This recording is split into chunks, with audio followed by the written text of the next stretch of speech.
We are Second Chance Mushers, and my name is Sarah. I am the full-time caregiver for all the dogs at the rescue sanctuary now. And this started as a love for dogs that over time developed into a passion for them. And I started to do recreational dog sledding with a small team. And I started taking on dogs from people who just no longer could handle the breed.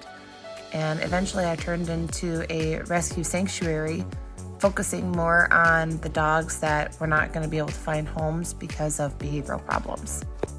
Rescues and shelters started reaching out to me because they knew I was taking those unadoptable dogs that someone just needed to give a second chance to and get to understand why they were behaving in the mannerisms that they were.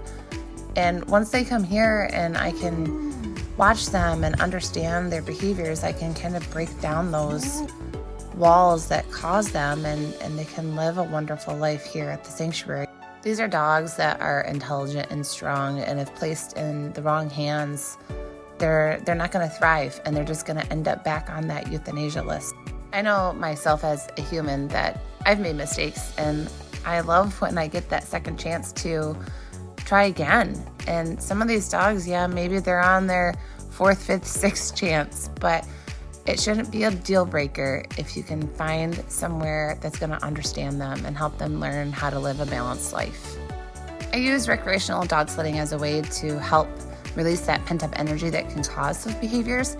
And I also then started giving dog sled rides as an option to help cover the expenses of the dogs when donations just fall short. This year we did have to change the locations for rides, so we haven't had the most successful season for offering dog sled rides, but we are so grateful for the opportunities that we have been able to still have. I decided to dabble into some children book writing and wrote 2 books just to kind of help raise some funds. I also wrote a book about the love of my life dog, Malachi, also known as the Maligator. And sadly, she got osteosarcoma, and she battled it for a little bit, but I did end up losing her in the end. And she's the reason that I'm motivated in life.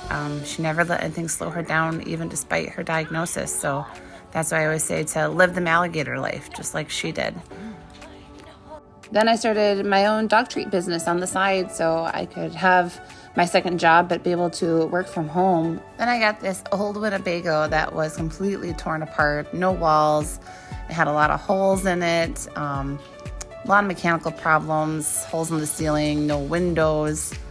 And I wanted to turn it into a portable dog treat truck. So my dad and my mom basically revamped it for me because I worked too many hours as a nurse, and this is our new Winnie that we hope to get up and go in this upcoming summer. I try to make life as fun as possible for them, so I enjoy sledding at home.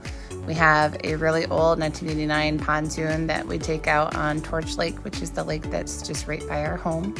So I take them and cruise over to Torch Lake Sandbar because they also love to people watch from the boat. Life is about having fun and being silly, live in the moment. So this past New Year's Eve, I stayed home and had an impromptu dance party on the coffee table at New Year's Eve and let the clock strike midnight, and we rang in that new year. I drive all the pups around on a full-size school bus that we named Gertie. She's old, but she's rusty and she's trusty, so she gets us from point A to B.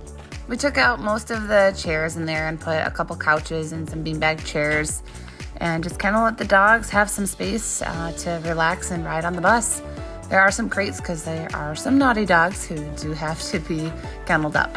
As I said, I'm Sarah. I am the only caregiver for the dogs here at the Rescue Sanctuary, and I have goals, plans for the future for SDMR. I would love to have a place with a large piece of land and some barns and some kennels and start rescuing more, bring them from the South, bring them from California and Texas, and save some more lives.